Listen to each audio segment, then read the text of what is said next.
जय हिंद साथियों, हम लोग राकेश यादव सर का एसएससी बुक का सॉल्यूशन कर रहे हैं, जिसमें आज हम लोग टाइप नंबर 2 करेंगे।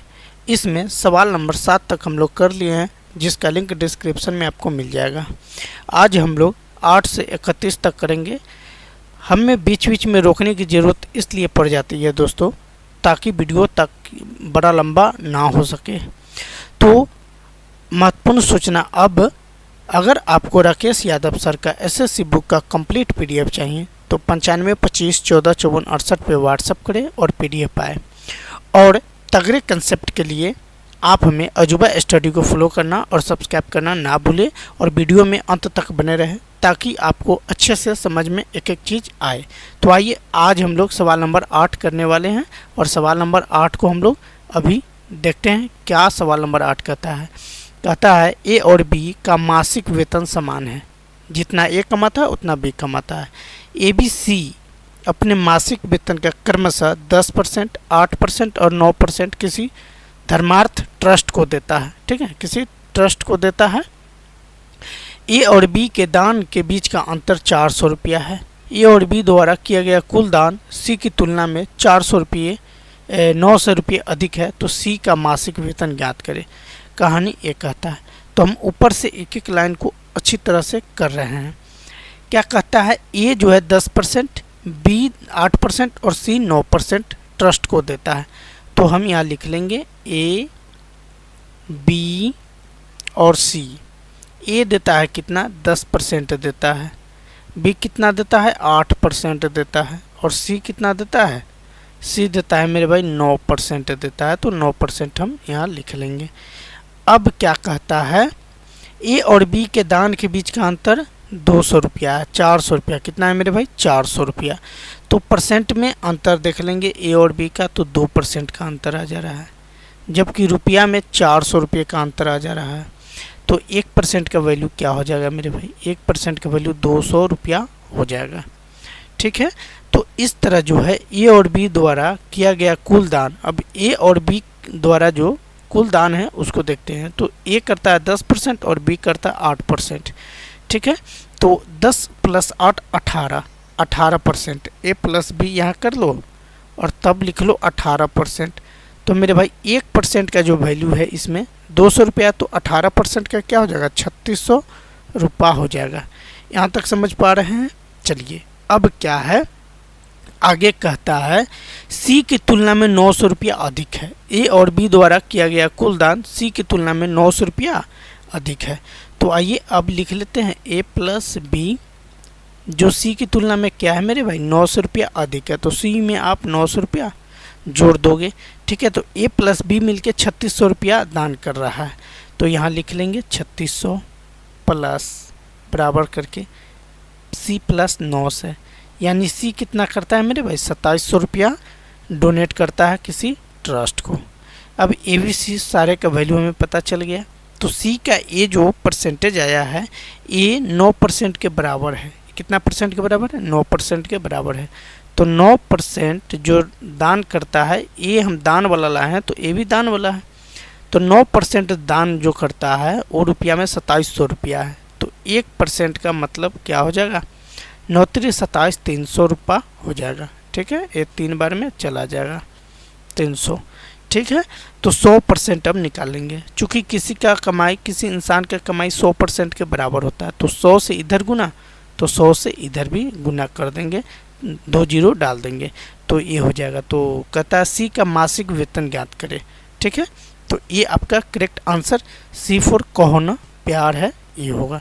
ठीक है, नहीं सॉरी, ऑप्शन बी होगा, बी फॉर बाहुबली 30,000 रुपया। ठीक है, आइए अब 9 नंबर सवाल को देखते हैं। 9 नंबर सवाल क्या कहता है? नियत तिथि से पूर्व गृह कर का भुगतान करने वाले को बिल की राशि पर 12% की छूट मिलती है। अगर नियत समय एक फिक्स टाइम है, उससे पहले करते हैं तब 12% की छूट मिलती है। एक व्यक्ति को नियत तिथि से पूर्व भुगतान करने पर 2100 रुपये की छूट मिलती है। कितने की छूट मिलती है मेरे भाई? 2100 रुपया का। कहने का मतलब परसेंट में 12% और रुपया में 2100 रुपया छूट मिलती है। तो आप लिख लो 12% का वैल्यू कितना? 2100 रुपये लिख लो। यहाँ तक सही है। फिर आगे अब कहता है भुगतान की गई गृह कर की राशि रुपये में ज्ञात करें। तो 12% का वैल्यू इतना हो गया मेरे भाई, तो 100% का हम क्या कर लेंगे, वैल्यू फाइंड आउट कर लेंगे, पता कर लेंगे। तो क्या ये 2100/12 कर लेंगे, ठीक है, 2100/12 कर लेंगे तो 1% का हो गया। अब 100% करने के लिए 100 से गुना कर लेंगे। अब 4 से ए जाएगा 3 बार में और ए 4 से जाएगा 25 बार में, ठीक है। और ए 3 से 21 7 मतलब 2100 700 बार में चला जाएगा। तो 700 में 25 से गुना कर लेंगे तो 175 और इस पे क्या डबल जीरो आप मार लो तो ये हो जाएगा, यानी 175 17,500 रुपया इसका करेक्ट आंसर होगा। यहाँ पे 17,500 कौन सा ऑप्शन, बी फॉर बाहुबली ये होगा, ठीक, ऑप्शन बी होगा। तो आइए अब सवाल नंबर 10 को करते हैं। एक संस्थान में छात्रों और छात्राओं की संख्या का योगफल 100 है, ठीक है। यदि छात्रों की संख्या x है तो छात्राओं की संख्या कुल छात्रों की संख्या का x% होती है। तो छात्रों की संख्या ज्ञात करें। तो मान लो मेरे भाई कुल छात्र x है, कुल छात्र क्या है, x है। हमने यहाँ लिख दिया कुल छात्र 100 लिख लो, 100 ये सही है। अब जो है कुल छात्र क्या है, कुल छात्र x है। ये हमने लिखा मेरे भाई नंबर्स ऑफ स्टूडेंट, जिसमें मेल और फीमेल दोनों स्टूडेंट आते हैं, ठीक है, ऊपर वाला। और इसमें छात्र जो बॉयज है उसके लिए और फीमेल जो छात्रा है उसके लिए क्या कर लेंगे, छात्रों की संख्या में से x को घटा लेंगे, ये छात्रा की संख्या आ जाएगा। चूँकि कुल जो स्टूडेंट है वो कितना है, 100 है। यहाँ तक सही है। अब आगे कहता है छात्राओं की संख्या कुल छात्रों की संख्या का x% है। तो छात्रा क्या है मेरे भाई, 100 गुनी x कर लो, 100 गुनी x% ये हो जाएगा, ठीक है। और एक क्या है, 100 माइनस x के बराबर है, यानी छात्र की संख्या के बराबर है इसके परसेंट। तो इसको अब सिंप्लीफाई कर लेंगे तो ए परसेंट का मतलब नीचा में 100 ए हो जाएगा। 100 माइनस x कर लो, ए आपको 100 से 100 चला जा रहा है, x इक्वल क्या हो जा रहा है, 100 माइनस x ये हो जा रहा है। -1 इधर आएगा तो +1 x plus x 2x equal 100। तो ये 2 से 100 50 बार में चला जाएगा, मतलब x का वैल्यू क्या हो जाएगा, 50 हो जाएगा, ठीक है। तो छात्रों की संख्या बता रहा है, पूछ रहा है नहीं। तो ए फॉर एप्पल इसका करेक्ट आंसर हो जाएगा, ऑप्शन ए, ठीक। आइए 11 नंबर सवाल देखते हैं। 2 टंकियाँ ए और बी में पानी की मात्रा का अनुपात 6:5 है। तो लिख लेते हैं ए अनुपात बी, क्या अनुपात दे रखा है पानी का, 6:5 दे रखा है। यहाँ तक सही है। आगे आइए, ए रेशियो दे रखा है, हमने रेशियो यहाँ लिख दिया। इस सवाल को रेशियो मेथड से ही सॉल्व करेंगे। टैंक ए के पानी की मात्रा में 30% की वृद्धि की जाती है। तो टैंक ए में, टैंक ए कौन है, 6 है, ठीक है। आप इसको अब 6 नहीं मान के आप जो है इसको 600 आप कर लो, नीचे में लिख लेते हैं। इसको आप 6 नहीं 600 कर लो और इसको 500 कर लो, अपने से 100 से गुना दोनों तरफ कर लो तो ये फिर भी 6:5 ही आता है, ठीक है। अब क्या है, कहता है 30% की वृद्धि होती है। इसमें कितने की वृद्धि होती है, 30% की वृद्धि होती है, ठीक है। तब ये हो जाता है क्या मेरे भाई, ये 30% ऐसे लिखो, 30% का फ्रैक्शन वैल्यू 3/10 होता है। चूँकि वृद्धि हो रहा है, ठीक है, तो ये हो जाएगा 13/10, 10 3 13/10 ये हो जाएगा। तब 600 का 13 गुनी 10 करते हैं, यहाँ रफ कर लेते हैं, 600 गुनी 13/10, 1 0 से 1 0, 13 6 78, यानी 780 हो जाएगा ये, ठीक है। फिर आगे कहता है टैंक बी के पानी की मात्रा में कितने प्रतिशत की वृद्धि की जानी चाहिए कि दोनों टंकियों में पानी की मात्रा समान हो जाएगा, ठीक है। तो ये क्या है, 780 है जो बढ़ने के बाद आया है, इसमें भी बढ़ना चाहिए तब तो बराबर होगा। तो इस दोनों के बीच 500 और 700 का अंतर देख लेना है, ठीक है। तो 780 माइनस 500 मतलब ये हो जाएगा 280, क्या हो जाएगा, 280 हो जाएगा। तो 280 कितना पे बढ़ाना है हमें, बी वाला पे बढ़ाना है, तो 500। और गुनी क्या कर लेंगे 100%। इतना जो है मेंटेनेंस होना चाहिए। ठीक है, 2 जीरो से 2 जीरो आपका चला जाएगा। 5 से 50 25 5 30 यानी 56%। और इसमें पानी बी वाला में डाल लेंगे तब जाके दोनों टंकी समान हो जाएगा। तो A4 एप्पल इसका करेक्ट आंसर होगा। आइए 12 नंबर सवाल को देखते हैं। एक के बड़े बगीचे में 60% पेड़ नारियल के हैं। नारियल के पेड़ों की संख्या के 25% पेड़ आम के पेड़ है। तो मान लो नारियल के पेड़ कितना था 100 था। आप ऐसे कर सकते हो, या आप जो परसेंट दिया हुआ है उसको फ्रैक्शन में आप वैल्यू कर लो ताकि आपको बनाना और आसान हो जाएगा। तो 60% का फ्रैक्शन में वैल्यू क्या होता है 3/5 होता है। ठीक है, 25% का फ्रैक्शन में वैल्यू क्या होता है मेरे भाई 1/4 होता है। और 20% का फ्रैक्शन में क्या होता है वैल्यू 1/5 होता है। ये सही है। अब मान लो टोटल जो पेड़ था वो 100 था। टोटल ट्री कितना मान लो 100 मान लो। अब यहाँ से हम सिंप्लीफाई करते हैं, 100 यहाँ रखते हैं। एक कोकोनट का ट्री है, कोकोनट। अब ये कहता है नारियल के पेड़ों की मुख्य संख्या के 25% पेड़ आम के है। तो नारियल 100 है। ठीक है, अब इसका अब आइए 60%। क्या कहता है 60%। एक बड़े बगीचे में 60% पेड़ नारियल के हैं। तो टोटल पेड़ 100 है, इसमें 60% नारियल का। 60% का वैल्यू 3/5। तो 100 गुनी 3/5 कर लो यहाँ पे रफ में। 100 गुनी 3/5 20 तिहाई 60। ये होगा 5 चौका 20 20 तिहाई 60। तो यानी जो ये होगा ये कितना होगा मेरे भाई 60 जो है ये नारियल का पेड़ हो जाएगा। किसका हो जाएगा नारियल का, कोकोनट नारियल का। ठीक है, अब इस 60 का कहता है आगे 25% पेड़ आम का है। तो 60 का 25% का 1/4। तो 1/4 मतलब 15। कितना 15। तो 15 पेड़ किसका हो गया आम का हो गया मेरे भाई। तो आप आम लिख लो। अभी इस 15 ये जो 15 आया है इसका कहता है और आम के पेड़ों की संख्या 20% है। तो 15 का आप 20% ले लो। 15 का कितना ले लो 20%। एक क्या था 25%। ठीक है, तो 20% का फ्रैक्शन वैल्यू 1/5। मतलब ये 3 पेड़ जो है किसका है सेब का पेड़ 3 है। सेब का कितना पेड़ है 3 है। ठीक है, अब आइए 3 जो अब यहाँ सेब का आ गया। अब कहता है सेब के पेड़ों की संख्या 1040 है। तो 3 यूनिट का वैल्यू मेरे भाई 3 यूनिट का वैल्यू 1440 है। तो 100 यूनिट का वैल्यू पता कर लेंगे। ठीक है, तो 100 यूनिट का वैल्यू जब पता कर लेंगे तब तो कुल पेड़ों की संख्या पता हमें हो जाएगा। ठीक है, ये है। तो अब इसको क्या करेंगे अब कटकुट कर लेंगे। तो 3 से 3 चौका 12 3 8 24 1 0। तो 480 हो जाएगा। और गुनी 100 कर लेंगे 480 पर 2 जीरो डालेंगे मतलब 48,000 टोटल पेड़ों की संख्या हो जाएगा, जो ऑप्शन A4 एप्पल होगा। ठीक है, समझ में आ गया। तो आइए अब 13 नंबर सवाल को करते हैं। दो संख्याओं का योग 520 है। यदि बड़ी संख्या 4% घटा दी जाए और छोटी संख्या को 12% बढ़ा दी जाए तो प्राप्त संख्याएं बराबर होती है। तो छोटी संख्या कौन होगा। ठीक है, तो आइए अब इसको करते हैं। तो मान लो बड़ी और छोटी संख्या x और y है। बड़ी संख्या x और छोटी संख्या y है। तो इसका योग कितना दे रखा है 520 दे रखा है।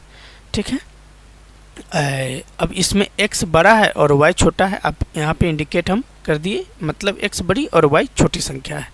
यहाँ तक सही है। अब कहता है यदि बड़ी संख्या का 4% घटा दिया जाए।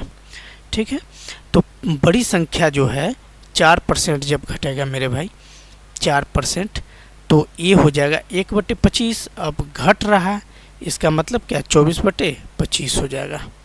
ठीक है, फ्रैक्शन में वैल्यू 24/25। तो x का 24/25 हो जाएगा घटने के बाद। ठीक है, आगे कहता है और छोटी संख्या को 12% बढ़ा दी जाती है। तो 12% का फ्रैक्शन वैल्यू क्या हो जाएगा मेरे भाई 12% का फ्रैक्शन वैल्यू 3/25 हो जाएगा। अब चूंकि बढ़ रहा है तो 28/25 हो जाएगा। ये हो जाएगा। ठीक है, इन टर्मों को आप ध्यान रखेंगे। तो ये छोटी संख्या है, ये 28 और गुनी 25 हो जाएगा। ठीक है, तो बराबर हो जाता है, तो अब बराबर कर लो, मतलब 25 से 25 चला गया, अब 4 से 6 बार में जाएगा और 4 से 7 बार में जाएगा। तो x बटा वाई इक्वल 7/6 हो जाएगा। यहाँ से भी पता चल गया x बड़ा है और y छोटा है। तो कहता है छोटी संख्या बताना है। ठीक है, तो छोटी संख्या कौन है मेरा? 6 है। तो छोटी संख्या 6 है, तो अब पहले क्या कर लेंगे, यहाँ पे जो दिया हुआ है इसको हम क्लियर कर लेंगे। तो x प्लस पाई इक्वल क्या दिया हुआ है? 520 दिया हुआ है, मतलब दोनों संख्याओं का योग। तो बड़ी संख्या 7 और छोटी संख्या 6, इनका योग 520 दे रखा है। तो 7 6 13, यानी 13 यूनिट का वैल्यू 520 है। तो 1 यूनिट का वैल्यू क्या हो जाएगा? 13 चौका 52, मतलब 1 यूनिट का वैल्यू जो है 40 हो जाएगा। ठीक है, तो अब कहता है छोटी संख्या पता करने के लिए। तो छोटी संख्या कौन है? 6 है। तो 6 यूनिट का वैल्यू क्या हो जाएगा? 40 गुनी 6, मतलब 6 चौका 24, 240 छोटी संख्या हो जाएगा। तो कौन सा ऑप्शन? B4 बाहुबली 240 होगा। आइए सवाल नंबर 14 को करते हैं। बहुत इंटरेस्टिंग सवाल है। कहता है two numbers A and B are such that the sum of 5% of A and 4% of B is 2/3 2/3। ठीक है, of the sum of 60% of A and 8% of B the ratio A and B is. यानी दो संख्या A और B इस प्रकार है कि A के 5% B के 4% के योग।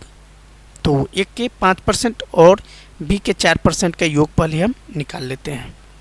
ठीक है, तो A का 5% यहाँ कर लेते हैं और B के 4% कर लिए। ठीक है, इनका योग कर रहा है तो हम जोड़ लेंगे। फिर आगे कहता है A के 6%, A का 6%, ठीक, B के 8% का योग, मतलब जोड़ कर लेंगे।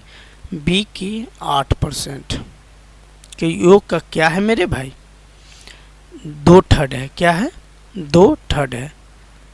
2/3 आप यहाँ पे लिख लो, 2/3, तब ये क्या हो जाएगा? बराबर हो जाएगा। ठीक है, अब इतना जब कर लिए तो अब परसेंट वगैरह ये सब है, इस सबको हम सिंप्लीफाई करते हैं। तो इसको लिख सकते हो 5A/100 प्लस ये क्या हो जाएगा? 4B/100 ये हो जाएगा इक्वल 2/3 अभी फ़िलहाल रहने देते हैं। ये हो जाएगा 6A/100 परसेंट मतलब 100 प्लस ये 8B/100 ये हो जाएगा। यहाँ तक सही है। अब आइए, अब इसको जो है फ्रैक्शन में है, इसको सिंप्लीफाई करके छोटा कर लेते हैं। तो ये हो जाएगा 5A + 4B/100 ये हो जाएगा। यहाँ तक सही है। 2/3 रहने देते हैं। फिर एक क्या हो जाएगा? एलसीएम नीचे वाला का 100, तो 100 लिख लिए। अब 6A + 8B ये हो जाएगा। यहाँ तक सही है। अब आइए, अब इसको फिर आगे स्टेप बढ़ाते हैं और क्लियर करते हैं। ठीक है, तो ये 100 से ये 100 चला जाएगा। ठीक, तो क्या बचेगा? 5A + 4B बटे आप 1 कर लो। एक क्या? 2/3 6A + 8B ये हो जाएगा। ठीक है, आइए अब क्रॉस मल्टीप्लाई कर लेते हैं। तो 3 गुनी 5 मतलब 15A प्लस 3 गुनी 4 12B हो जाएगा। 6 दूना 12A हो जाएगा प्लस 8 दूना 16B ये हो जाएगा। ठीक है, अब क्या कर लेते हैं? इधर दाएं बाएं कर लेते हैं, रेशियो हमें पता चल जाएगा। रेशियो कहता निकालने के लिए तो 15 में से 12 को घटा लेंगे तो 3A हो जाएगा इक्वल 16 में से 12 को घटा लेंगे 4B हो जाएगा। ठीक है, तो A अनुपात B निकालने के लिए ये क्या? 4:3 हो जाएगा। ठीक है, तो 4:3 कौन सा ऑप्शन है? A फॉर एप्पल है। ठीक है, ए वाला आंसर होगा, ऑप्शन ए करेक्ट होगा। आइए अब सवाल नंबर 15 को देखते हैं। बहुत बेहतरीन। एक संख्या में 20% वृद्धि से प्राप्त परिणाम तथा उसी संख्या में 25% की कमी से प्राप्त परिणाम का अंतर 36 है। 20% का वृद्धि हो रहा है एक संख्या में, जबकि दूसरे में 25% की कमी हो रहा है, तो उसका जो परिणाम है उसका अंतर 36 है, तो संख्या कौन सा होगा? तो मान लो मेरे भाई वो संख्या कौन होगा? x होगा, ठीक है, या वो संख्या 1 है, ठीक, 1 यूनिट, टोटल को 1 से डिनोट करते हैं, कोई दिक्कत नहीं, 1 हम कर लेते हैं। तो आइए अब जो ये 20% बोल रहा है वृद्धि का बात, इसका फ्रैक्शन वैल्यू 1/5 होगा, तो मतलब 6/5 हो जाएगा, ठीक है। एक कहता है 25% कमी, 25% का फ्रैक्शन वैल्यू 1/4 कमी हो रहा है, मतलब ये हो जाएगा 3/4। तो इसका अंतर परिणाम आया 6/5 और 3/4, इसका अंतर 36 है। तो आप यहाँ लिख लो 6/5 माइनस 3/4, इसका परिणाम 36 के बराबर है। इन दोनों का एलसीएम ले लो, 20 हो जाएगा। तो 5 का 20, तो 6 चुका 24 माइनस 5 5 15 इक्वल 36। अब 24 में से आप 15 को घटा लो तो ये 9 होगा। कितना होगा? 9 होगा, और बट्टा में 20 कर लो इक्वल 36। तो 9 चौका क्या हो जाएगा? 36 हो जाएगा, और 20 चौका 80। एक यूनिट का वैल्यू क्या हुआ? एक जो है टोटल को यहाँ दिखा रहा है, तो 80 होगा। यहाँ तक सही है। तो ये आपका answer option number B4 Baahubali होगा। एक जो है टोटल को डिनोट करता है, ये आप समझ पा रहे हैं। तो आइए अब सवाल नंबर 16 को करते हैं। रवि सूर्या से 12 साल छोटा है, ठीक है। तो सूर्या का उम्र और रवि का उम्र लिख लेते हैं। माना सूर्या का उम्र x, तो सूर्या का उम्र जब x हो जाएगा तो रवि का उम्र या आयु जो भी कह लो, उम्र क्या हो जाएगा? x माइनस 12 हो जाएगा, ठीक है। मतलब ये हुआ कि सूर्या का आयु x लिए तो रवि 12 माइनस x ऑटोमेटिक हो गया, ठीक है, कोई दिक्कत नहीं। अब आइए, कहता है रवि की आयु उसकी और सूर्या की आयु के योग का 40% है। तो रवि का आयु क्या है? x माइनस 12 है, ठीक। तो कहता है रवि की आयु, तो रवि की आयु ये हो गया आयु, और सूर्या की आयु के योग, उसकी और सूर्या की आयु, तो उसकी मतलब x प्लस x माइनस 12, इसके योग का क्या है? 40% है। कितना है? 40%। तो 20% का फ्रैक्शन वैल्यू 1/5, तो 40% का फ्रैक्शन वैल्यू 2/5 हो जाएगा, कि बराबर है। तो आप इसको क्या करो? बराबर कर लो, ठीक है। तो अब इस 5 को यहाँ लाओ, तो ये हो जाएगा 5x minus 60 equal x plus x 2x गुने 2 4x हो जाएगा, और माइनस 6 दूना 12 दूनी 24 ये हो जाएगा, ठीक है। तो 5x में से 4x जाएगा तो x बचेगा, और माइनस 24 है, a माइनस 24 लिखो, और a माइनस 60 इधर प्लस 60 हो जाएगा। मतलब x का वैल्यू क्या हो जाएगा मेरे भाई? x का वैल्यू 36 हो जाएगा, 36 हो जाएगा। तो कहता है ये आज का एज वर्तमान एज हो गया। तो आज से 9 वर्ष बाद सूर्या की आयु, तो सूर्या का आयु हमने x माना है, तो x प्लस 9 मतलब 36 प्लस 9 45, ये हो जाएगा ऑप्शन D4 देवसेना, ठीक है। आइए अब 17 नंबर सवाल CGL प्रीलिम्स 17 का पूछा हुआ ही है, और बहुत बेहतरीन, बहुत बार रिपीटेड क्वेश्चन है, तो इसको आसानी से करते हैं। तुलसीराम का वेतन कश्यप से 20% अधिक है। तुलसीराम का जो वेतन है वो कश्यप के वेतन से 20% अधिक है। तो 20% का फ्रैक्शन में पहले हम वैल्यू लिखते हैं। 20%, इसका फ्रैक्शन वैल्यू 1/5, तो अधिक है मतलब क्या? 6/5 हो जाएगा। यहाँ तक सही है। तो अब यहाँ लिख लेते हैं तुलसीराम, तुलसीराम, और यहाँ लिख लेते हैं कश्यप, कश्यप। तो अधिक है, तो तुलसीराम का 6 है, तो कश्यप का 5 है। समझ में आ गया? चलिए, तो आप इसमें x शामिल कर लो, या 100 से भी आप गुना कर सकते हो, कोई दिक्कत नहीं है, कर लो। अब कहता है यदि तुलसीराम 720 रुपये बचत करता है, सेविंग करता है तुलसीराम, ठीक है, तो जो उसके वेतन का, कश्यप के वेतन का 4% ही है, ठीक है। तो टोटल क्या है मेरे भाई? 6x है जो तुलसीराम का है, और 4% का फ्रैक्शन वैल्यू 1/25 होता है, ठीक है। इक्वल 720 के बराबर हो जाएगा। ठीक है, तो ये 6 से 720, 12 छक 72, कितना हो जाएगा 120 हो जाएगा। और 120 को 12 से जब गुना कर देंगे तो 3000 हो जाएगा। अब x का वैल्यू पता चल गया, तो आइए अब तुलसीराम और ये क्या है, तुलसीराम और कश्यप का टोटल इनकम अब पता कर लेते हैं। इसका 18,000 है, छतरी 18 तो 18,000, और इसका क्या हो जाएगा 15, 15,000। x का मान क्या है 3,000 है।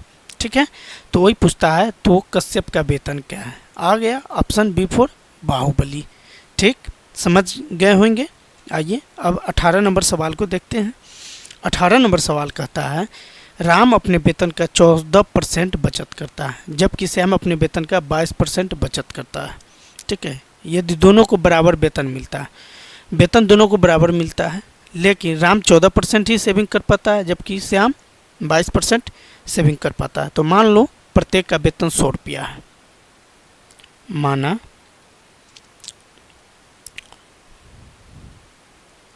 माना प्रत्येक का वेतन 100 रुपया, सही है। अब चलिए अब आगे का काम करते हैं। राम और श्याम लिख लेते हैं। यहाँ तक सही है, कोई दिक्कत नहीं। सेविंग क्या है उस सेविंग को लिखो। राम का सेविंग क्या है मेरे भाई 14%, जबकि श्याम का 22% है। दोनों का सैलरी सेम है 100 रुपया, लेकिन सेविंग राम का 14% और श्याम का 22% है। ठीक है, यदि दोनों को बराबर वेतन मिलता है और श्याम 1540 रुपया बचत करता है, तो बचत परसेंट में 22% का करता है नहीं, जबकि रुपया में एक करता है 1540 रुपया। ठीक है, तो 1% का पली अब निकाल लेते हैं। 1540 और बट्टे में 22, तो ये कितना बार में जाएगा मेरे भाई 70 बार में जाएगा। कितना बार में जाएगा 70 बार, 22 सत्ते 154। ठीक है, तो ये 70% आ गया, 70 आ गया। तो 14% का वैल्यू निकाल लेना, तो 14 गुनी 70, 14 सत्ते 98, यानी 9 से 80 रुपया, जो कौन सा है B4 बॉल या बाहुबली। ठीक है, 9 से 80 रुपया, ऑप्शन नंबर बी आ गया। 19 नंबर सवाल को देखते हैं। P और Q का वेतन कुल मिलाकर 64,000 रुपया है। कितना है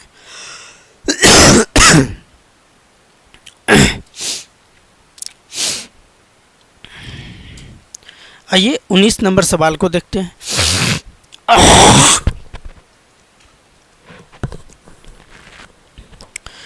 19 नंबर सवाल को देखते हैं। 19 नंबर सवाल है P और Q का वेतन कुल मिलाकर 64,000 रुपया है। ठीक है, P और Q अपने व्यक्तिगत वेतन का 60% और 40% सेविंग करता है। यदि उनका व्यय समान है, मतलब एक्सपेंडिचर समान है, तो P के वेतन का Q के वेतन से अनुपात क्या होगा, सवाल ए कहता है।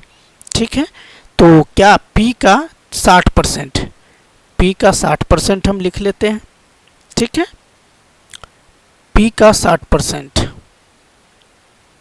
Q के 40% के बराबर है, सवाल ए कहता है। ठीक है, तो अब जो है हम क्या कर लेते हैं, P का 60% मतलब 3/5, क्यूब का 40% मतलब 2/5, तो 5 से 5 आपका कट जाएगा, और P और Q का अनुपात क्या हो जाएगा 2:3 हो जाएगा। यहाँ तक सही है, कोई दिक्कत नहीं। तो अब क्या है, अब तो P और Q के अनुपात पता कर लेना है हमें, तो option 2:3 option B for Baahubali A वाला होगा। बहुत आसान था, बाकी कहानी इन कहानी से कोई मतलब नहीं था, 64,000 65,000 से कुछ मतलब नहीं है। आप सिंपल समझो, P और Q अपने व्यक्तिगत वेतन का क्रमशः 60% और 40% बचाते हैं। P कितना 60% और Q कितना 40% बचाता है। ठीक, अब चलो सवाल नंबर 20 करते हैं। MTS का सवाल है, ए अपनी आय का 18% बचाता है। यदि उसकी आय में 41% की वृद्धि होती है और फिर वह उतनी ही धनराशि बचा पाता है, तो उसके व्यय में कितने प्रतिशत की वृद्धि हुआ। ठीक है, सवाल ये कहता है, फिर से समझ लो, ए अपनी आय का 18% बचाता है, मतलब 82% खर्च करता है। ठीक है, तो हम लिख लेंगे इनकम इक्वल क्या होता है मेरे भाई, एक्सपेंडिचर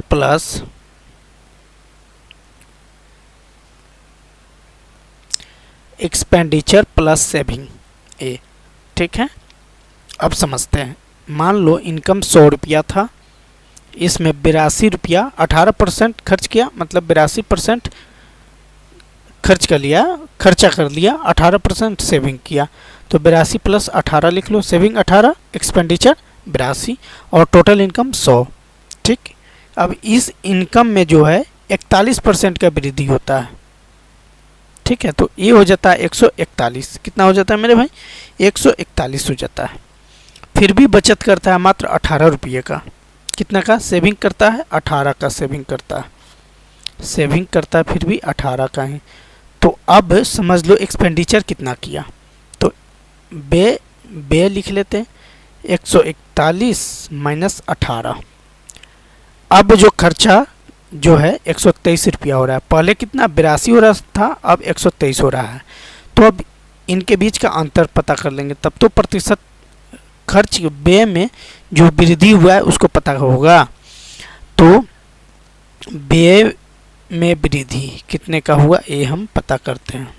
ठीक है, 123 माइनस 82 करेंगे, तब जाके ये कितना होगा मेरे भाई, 41 होगा। कितना होगा, 41 होगा। तो आइए अब क्या कर लेंगे, व्यय में वृद्धि प्रतिशत पता कर लेंगे। वृद्धि प्रतिशत, ठीक है, कितना का अंतर आ जा रहा है, 41 का। कितना पे, पुराने वाले पे करना है, तो 82 और गुनी 100। ये 2 बार में चला जाएगा और 100 से 2 50 बार में चला जाएगा, 2 से 100 50 बार में चला जाएगा। यानी व्यय में प्रतिशत जो है बढ़ा, वो कितना,